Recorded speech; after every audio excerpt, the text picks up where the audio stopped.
What's crack-a-lackin'? It's your boy Broshmo. Just in case you did not know, so we're back again for Mock the Mock. I know it's been a while, but this is basically where we take someone else's mock draft. I give you my opinions on it. It's great to look at other people's perspective when it comes to the draft. It kind of opens your mind to all the different possibilities, and that's what we're here to do. But go ahead, become a bro and subscribe. Leave that thumbs up if you enjoy the content. Go ahead, leave a comment. Get involved in that nice, sensual, intimate football discourse in the comment section below, and I highly encourage you to go ahead and become a member of the channel, whether that's a bro or a bro scout tier member. Bro scout tier gets you access to my full rankings, my full big board. On top of that, you get access to Discord, and I may choose one of your mocks to do a video on. So yeah, I know things look kind of different right now. I'm kind of in between when it comes to rearranging things, but changing my setup and whatnot. But don't worry, things will be looking a little different throughout the week as I get some stuff coming in from Amazon. You know, a little bit of it's delayed. I'm trying to get my third monitor, which is right here, operational, but I need a dock on top of that. I'm about to get a camcorder, and we'll eventually the background, it'll change as well a little bit, not much. But let's go ahead, let's dive in. You're here for a mock draft. Let's do a mock draft. So we're looking at Goat House today, dude. Big fan of Goat House. Go ahead and check out his channel if you haven't already. Really love him. He is literally the GOAT when it comes to just the NFL, man. I really like listening to his opinion. Not necessarily mean I agree with it, as you'll see as I go through this mock, but again, the information that he just gives out, just the knowledge, you know, it's very valuable. And again, it's one of the guys whose opinions I like to definitely take and listen to. But let's go ahead, let's do the dang thing. Trevor Lawrence at 1, no problem, looks okay to me. On top of that, Zach Wilson at 2. I'm a big fan of that. If you checked out any of my mocks, I'm all for just, hey, you're here at 2, go ahead, quarterback, rookie deal, let's do it. Sam Darnold, it didn't work out, let's move on, let's trade it away. Especially if he comes out and actually plays very well next year. Then you might get stuck into a 5th-year option, or you even extend him. And then at that point, it's like you're not able to at least retain talent or bring in talent, because now you're going to be strapped with a high-cost quarterback. So that's just my take on it. Jalen Waddle, interesting. Going here at 3. I don't mind it. I have Chase, Devontae Smith, and Waddle fairly close to each other on my board. I get, hey, Waddle, he played with Tua. I mean, Devontae Smith really has the longer track record with Tua, but I mean, Waddle is definitely different compared to what they have there at receiver. So I'm not against it. Totally A-okay with it. Penei Sewell going to the Falcons kind of makes sense with Arthur Smith there now. I mean, they put a whole emphasis on running the ball there back at Tennessee.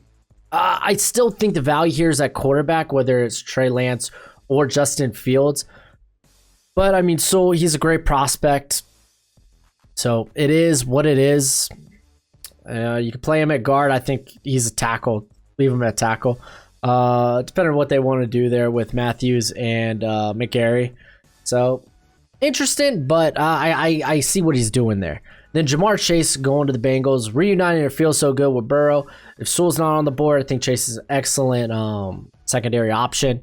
And then Trey Lance going to the Eagles. I know Eagles fans are going to hate this, but listen, Jalen Hurts, if I go, like, even last year when evaluating him, I think I had like a third or fourth round grade on him. I didn't really see him much more than a developmental quarterback, potential backup. And he's got his legs, yes, it's a big upside, but I still question him as a passer.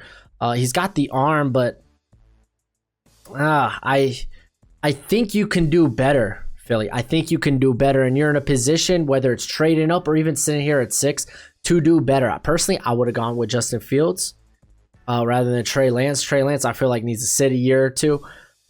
Justin Fields, I feel like you could kind of throw in there. I know there's a lot of people who don't think he's ready in terms of he holds on to the ball too long, he's too conservative with the ball, and he kind of like fixes onto his first read. But I mean, I feel like at some point you're nitpicking. You're here at 6. I think Justin Fields is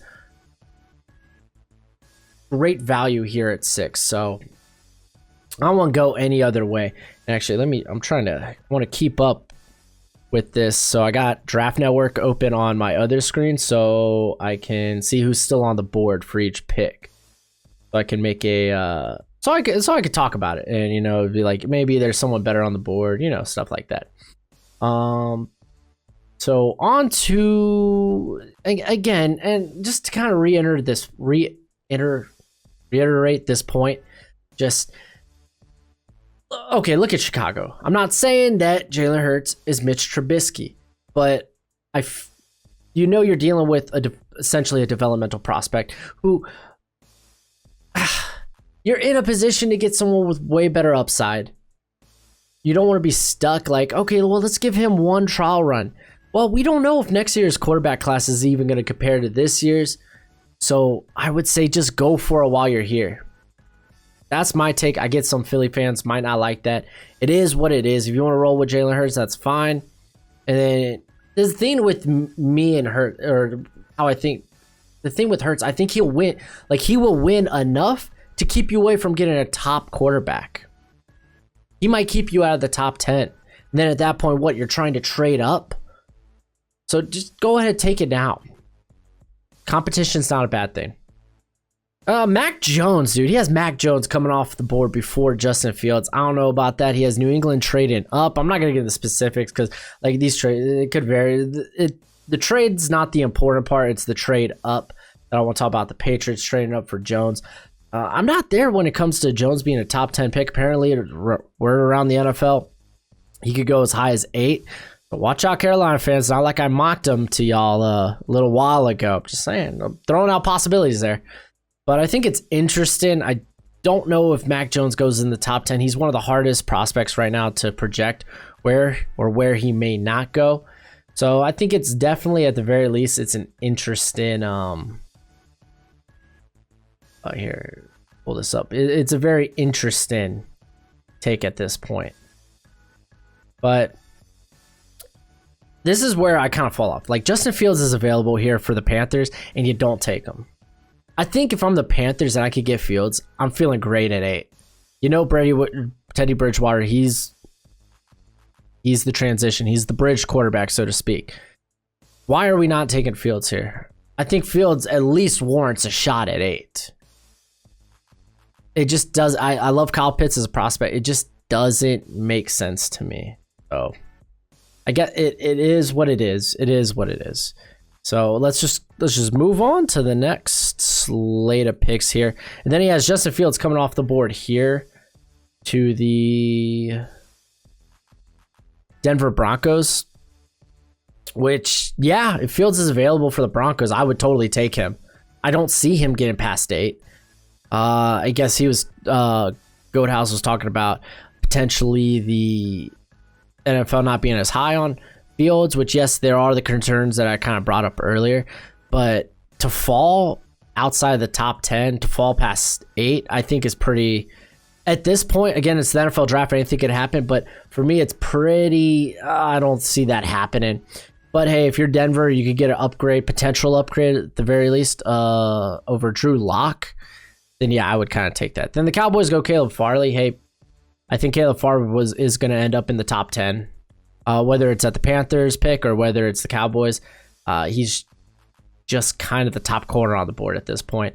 I think just as far as what he can offer, you don't have the speed concerns like you do with Patrick Surtain. Farley, he just has those top 10, those elite shutdown cornerback traits. And then Rashawn Slater going to the Giants. I don't know about this because you got Devontae Smith still on the board. You trying to give Danny Dimes, you should give Danny Dimes as many weapons as possible. And I don't think Rashawn Slater, like, what are you hoping? Are you grabbing a guard here? Shane Lemieux really turns you off that much that it was like, oh man, we need to grab some depth on that offensive line. You're not going to get you're not going to get typically immediate production from offensive linemen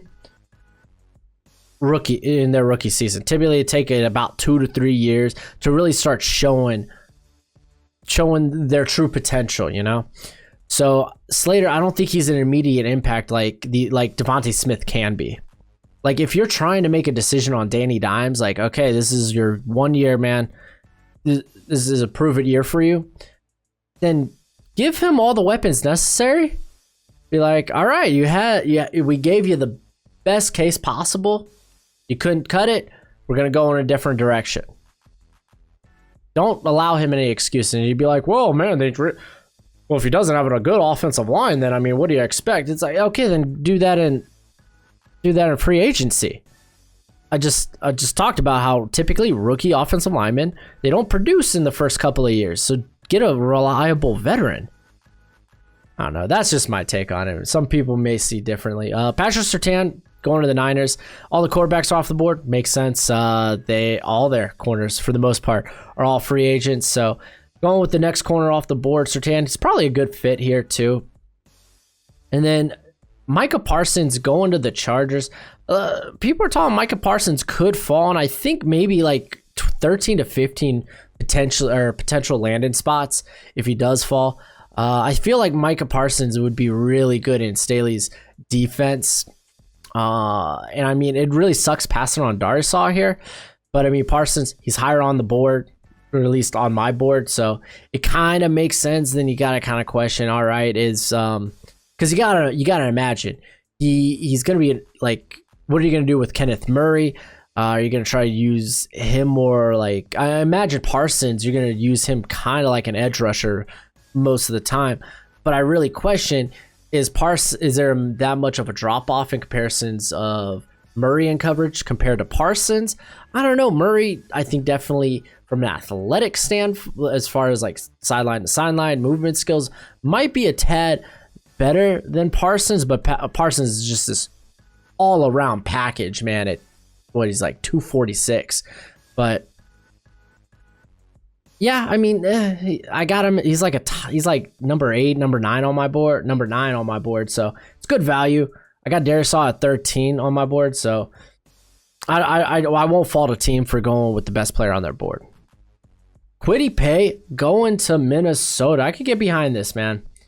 I really like Kwity Paye. I think they do need to improve at edge. Like, well, a lot of people bring up, oh, one of them looked pretty good, but I feel like at this point he's still developing. He's still more of a rotation player.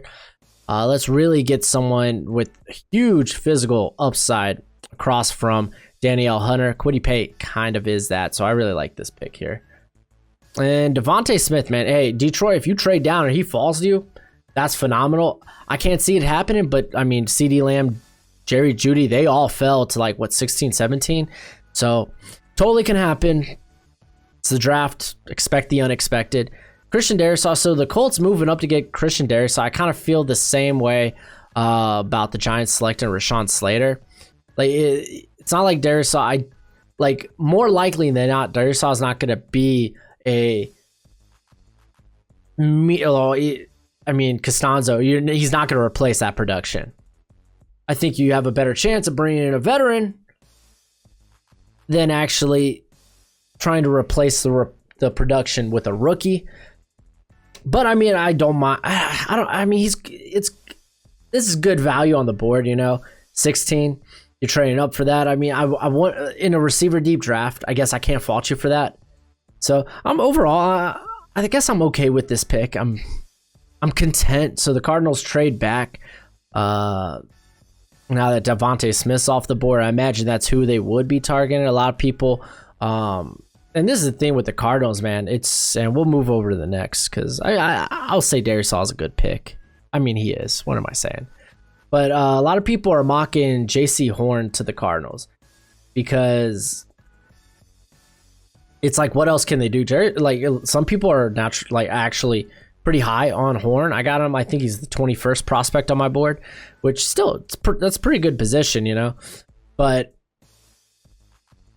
it's like you feel at 16 you can do better, and it just doesn't look like that's how the board will shake up. You're kind of hoping for maybe a Patrick Surtain. You're maybe hoping for maybe a Caleb Farley, and it's just not falling that way. Maybe one of the receivers, Jalen Waddle, Devontae Smith. Doesn't look like it's happening there. So honestly, trading down's probably the best position for the Cardinals rather than just grabbing JC Horn, who again is like five spots lower on my board, but he does fit the system pretty well. So it might be better just to trade down and hope you can maybe get him later, or maybe you could find someone else, which they ended up doing. Gregor Rousseau going to the Raiders. Interesting. Cat's got a lot of upside, man. It just sucks we didn't get a chance to see him this season, so we don't know how far necessarily he's developed. But yeah, I definitely think the Raiders are going to use this pick to address the defensive line, since Gus Bradley's not exactly doesn't like to blitz much, so he really relies on the front four. So I do expect them to address the front four with this pick. And then the Miami Dolphins, they go Jalen Mayfield. I get why people like Jalen Mayfield, man. Like from a physical, like his physical profile, it's like ideal size for your tackle. Good athleticism, very physical too. It's just, for me, inconsistency in 2019 mainly kind of like really soured me on him. Yeah, it really did. Like, because people will be like, well, look how he did against Chase Young. Well, he allowed 7 pressures to the rest of the Ohio State team. So what do you say about that? It's like he was very inconsistent. He looked much better this year, but keep in mind, he's still playing on the right side typically in college football. Like, again, this is just kind of like the standard. This isn't like how it always happens, but typically their defenses, they're more traditional, and their best pass rusher is coming from the blind side, the left side. So he's typically facing the second best pass rusher on a team, typically. So, yeah, I'm not like, I'm probably going to end up moving Mayfield to a second rounder, but I don't want to move him up. I don't think I'll ever have him as a first round talent. I'm just not that confident about him, and I get some people like him, but this one hits a little harder because I'm a Dolphins fan. I get to see this, and I don't love it. I'd rather take, I mean, there's a ton of other great players on the board at this point. Like, I'll take Christian Barmore. I don't care. Screw it. Christian Barmore he's phenomenal on the interior. You're like, well, we don't need him. He's the highest guy on my board right now. I have him ranked 14th overall on my board. I'd rather take Jeremiah Owusu-Koramoah. You could say Zabian Collins. There's just other guys I'd rather take with this pick than Jalen Mayfield. But I understand why people are mocking him this high. He's kind of like the Austin Jackson. Yeah, the Austin Jackson of this class. And well, the Dolphins got him too last year, so I guess it was just meant to be. Yeah, I'm probably, because I got Mayfield all the way at 75. I'll probably move him to like maybe 60s, 50s. But yeah, I can't push him that much higher. Alijah Vera-Tucker going to Washington here. I would really like to see them address like what the Bears just did. Rashad Bateman, a receiver, since, I mean, there's no way a quarterback falls here at 19. Even if it's Mac Jones, I'd be a bit hesitant. But yeah, pass on Rashad Bateman, and I'm kind of a big advocate of Kadarius Toney here for Washington, just because I think he would be immediately involved in that offense, whether it's Heineke or Smith there behind center. He's just immediately he is a improvement underneath. He can create after the catch. He kind of matches what your quarterbacks are capable with their arm at this point, especially Alex Smith. They end up going with him as a starter. But I mean, Alijah Vera-Tucker is fine if they don't plan on trying to bring back Brandon Sheriff. I mean, a lot of this really is dictated based on, well, free agency, so it's kind of tough to do a mock draft without really knowing what will go on there. But I guess we'll see. Alijah Vera-Tucker is a solid prospect, though. He could play. Some people think he could play tackle. I think he's still ideal for a guard. Rashad Bateman, great pick. I think he'd be a wonderful running mate there with Darnell Mooney. Then the Cardinals, they go Elijah Moore, man. Because, okay, this is one thing. They really do need that offense. They need to be able to stretch the field vertically. That in the second half of the season, the Cardinals, they just struggled. Teams started just playing up on them, and they just couldn't move the ball with big chunks, you know? So, especially when you got a guy with like Kyler Murray with that type of arm talent, especially downfield, they need to find players that can take advantage of that. They tried it with Andy Isabella, it just hasn't really worked out. So Elijah Moore could be a deadly vertical threat, whether it's in the slot or on the outside. That's right, I said it. I think Elijah Moore could potentially play on the outside. And you know what, on a side note, it's good to see someone mock in Rashad Bateman in the first round, because I really do worry about what teams, where teams decide to put him, or where other people that do mock drafts, they have him falling out of the first round. Or really just, I don't get it. Jalen Phillips going to the Titans. Like, Jalen Phillips is going to be a steal, you know, if injuries, if those concussions end up not being a concern, but you kind of worry about that with guys along the trenches. But Phillips is phenomenal, man. He's a great combination of just speed and power, dude. Super nimble. He's great at turning speed into power. Knocks guys back. Like, oh, man. Like, this would be a great pick. Like, wherever Phillips falls, if he ends up falling outside the like top 15, top 20, he's going to be a great pick. It's just, again, those, like, it really depends how you feel about the injury concerns. How do you feel about because it is small production. We're basing this off. His elite production only came in the second half of the season there for Miami. And then the New York Jets, they go Jeremiah Owusu-Koramoah. Pretty interesting cat. I mean, he kind of does the rover role there, so maybe they think about using him like maybe like a Fred Warner. So it'd be interesting. He's great. I have him as my 18th prospect on my board, so good value. I'll be very intrigued to see how Saleh would use him on his defense. And then J.C. Horn here for the Steelers. It's not the pick they need, I'll say that. I get it. Joe Hayden's up there in years. Mike Hilton, right? Mike Hilton. He's going to be a free agent. But, I mean, they got Cameron Sutton, and, I mean, they could do a lot of... I think Cameron Sutton might end up moving to the slot, could honestly stick at safety if they want. Like, he's got a lot of versatility to him. I don't think they necessarily have to go corner. That's not a big pressing need. But, I mean, I guess this point in the draft, like... I mean, he's one of the top 3 guys on my board right now. Would you rather take maybe a pass rusher in Ojulari, maybe bring in Xavier Collins, who might be able to fit the system there? I feel like offensive line might be wiser, but at the same time, will they be able to bring in cheap alternatives since they're going to be losing some guys in free agency? This is going to be a tough draft for the Steelers. It'll be interesting to see how they maneuver it. But I mean, J.C. Horn, it's not a bad pick. J.C. Horn, he's not a bad prospect. I mean, at 24, I have him 21st on my board. It's fine. It's just with the Steelers, how much of an impact will that really make? But again, you draft for value. You don't draft for need. So I guess I'm okay with that. I guess I kind of talked myself into that. I'd rather tackle here. But I mean, the next tackle I got is... Dylan Radins, who's 27th on my board. Then you have Tevin Jenkins, who probably is a better fit there for Pittsburgh.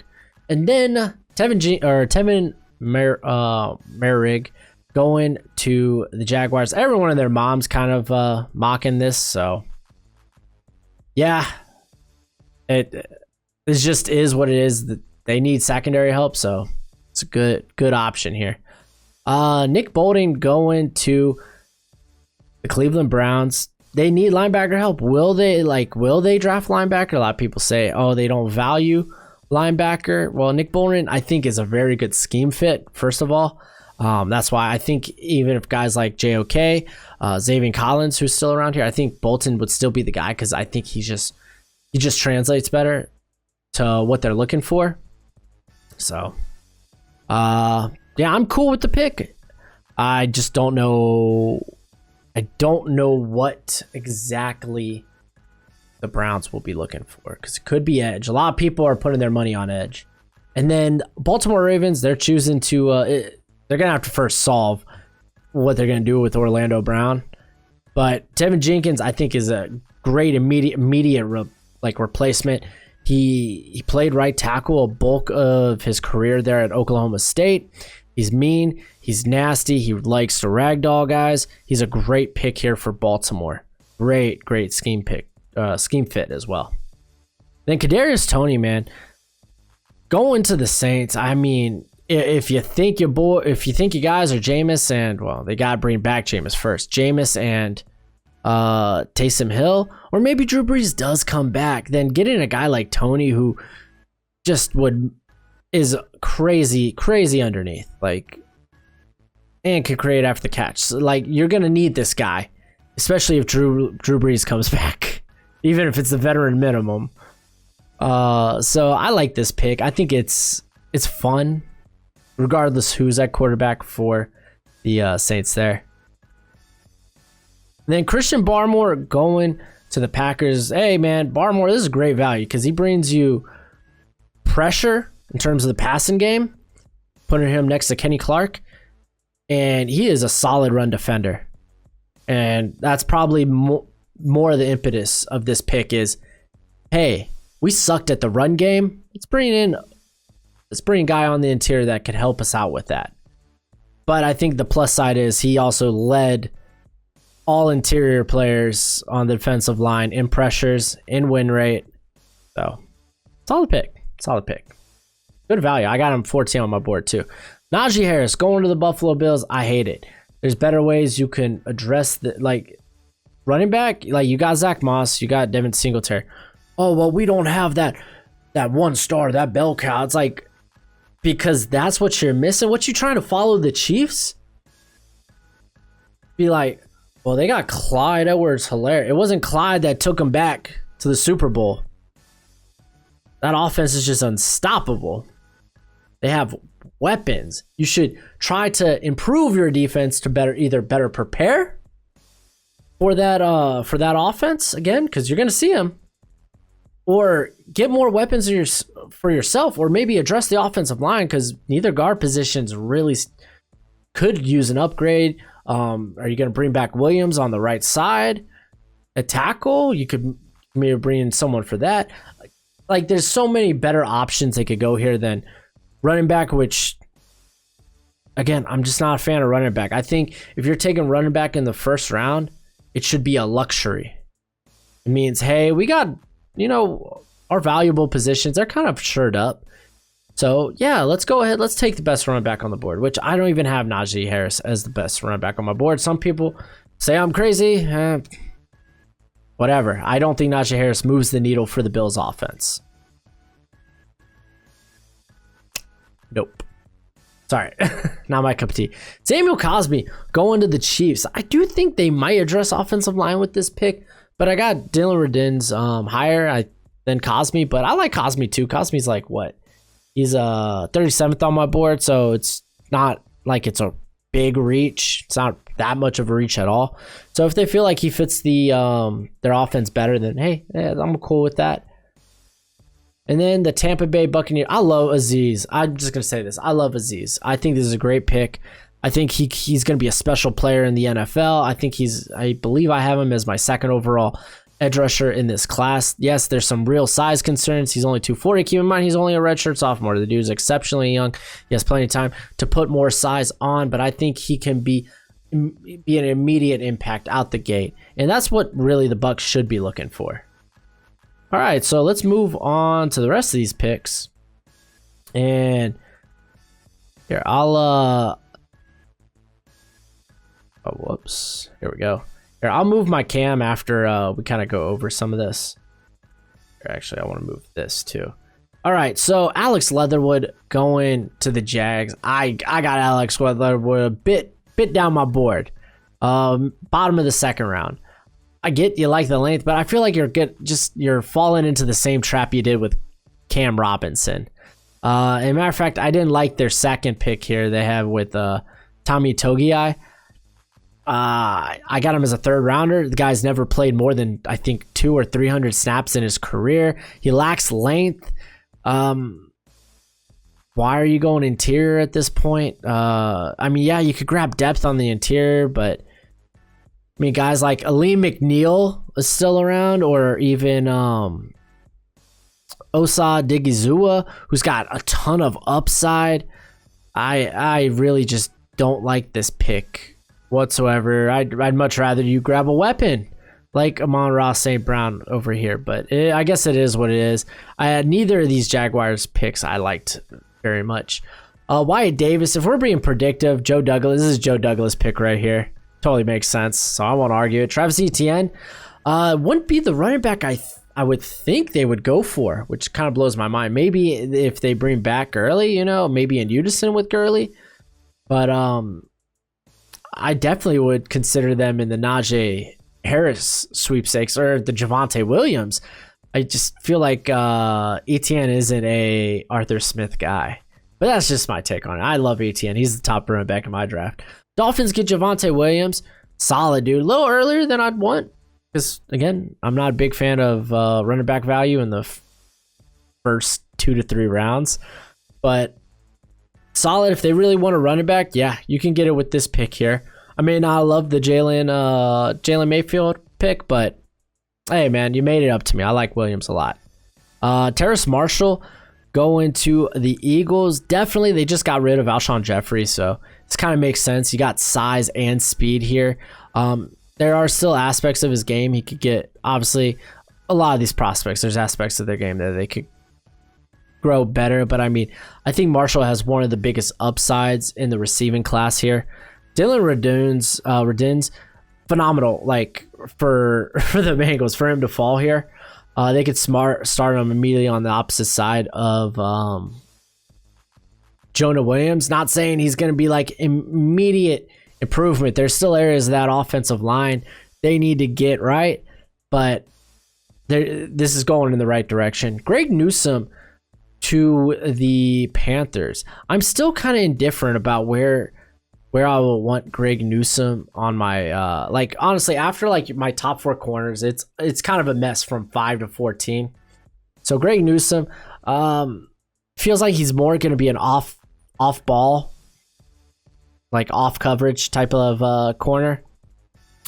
But I definitely see the upside there. So yeah, it's fine. Kelvin Joseph, a lot of people stupid high on this cat, and I get it. The dude shut down Alabama.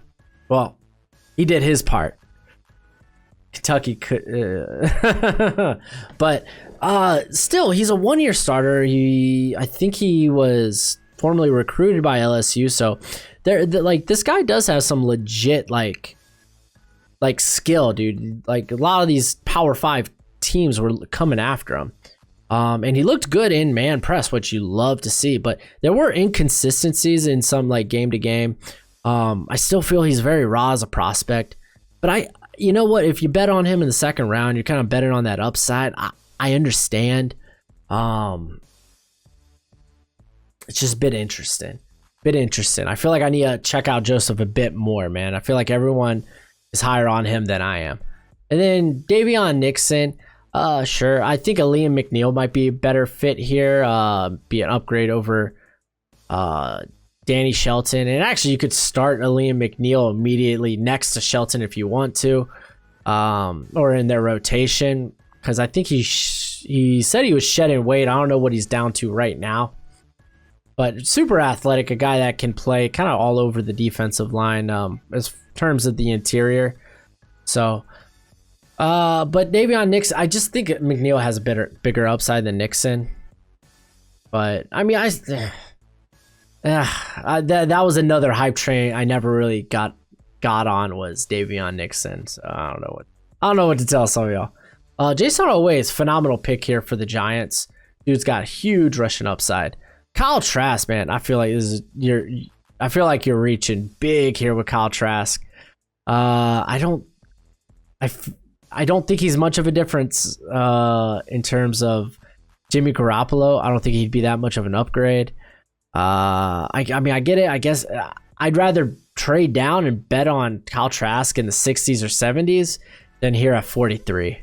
Levi Onwuzurike, I feel like it's my opinion that Levi Onwuzurike is a more athletic Neville Gallimore. So if they plan on moving on from Gallimore, I don't know. I'd rather this pick maybe be in a Liam McNeil. I think you could even make a case for Tommy Togiai, but not really. It probably should be Aleem McNeil here. But I get it, man. The guy has tons of experience in the nose side. He's just undersized. He ain't going to play there. I already kind of talked about how much I hated the Tommy Togiai pick. Here, I'm going to... move the wrong stuff. I'm going to move my webcam. I'm on Ross St. Brown. I got a few... I believe I got a few receivers a bit higher, like Tylan Wallace and De'Ami Brown. But I love Amon-Ra St. Brown. If anything, he's perfect for the Patriots. So I think that's ideal. Liam Eichenberg. I might be more willing to take Walker Little here. Eichenberg, I think, would be more of a right tackle. So I don't know what you do. Do you move Brian Bulaga to the left side? I mean, Eichenberg, I guess you could put him on the left. You just do worry a little bit about his lack of athleticism. Liam McNeil, I think, is a phenomenal pick for the Raiders here. They went Kwity Paye, and then they get McNeil. They literally have a tier full of upside, and I love it. All right, I'm moving back over here. Asante Samuel Jr., if they're able to get him at 49, phenomenal. That and Elijah Moore, I think, are great picks for the Cardinals. Xavier Collins falling here to the Dolphins. Wow. I mean, hey, dude, NFL draft, great players, good prospects. They fall. It happens. They could get Xavier Collins here. That'd be fantastic. Rondale Moore going to the Washington football team. So after getting Elijah Vera-Tucker, they get Rondale Moore, who might have better upside than Kadarius Toney, who I was really, I guess, pushing for Washington at 19. So I guess I'm fine with that. Kellen Mond to the Bears, dude. I'm not a big Mond fan, especially his second round. I can't see it.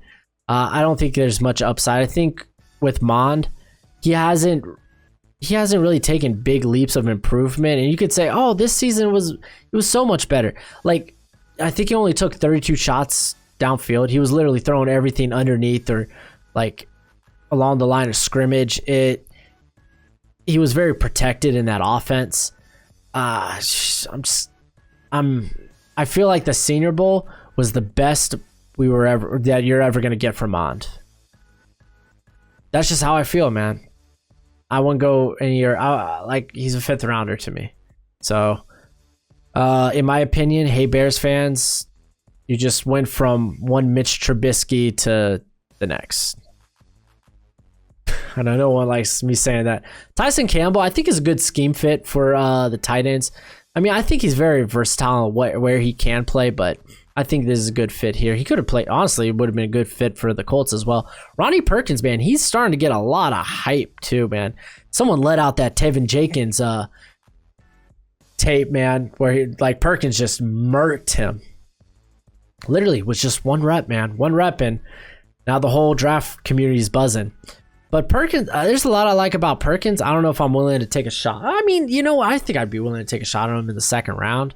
That's kind of this edge class, man. You're looking for those tools, and you kind of hoping that that upside is reached. So that's literally this edge class. Kind of hoping that upside turns into production.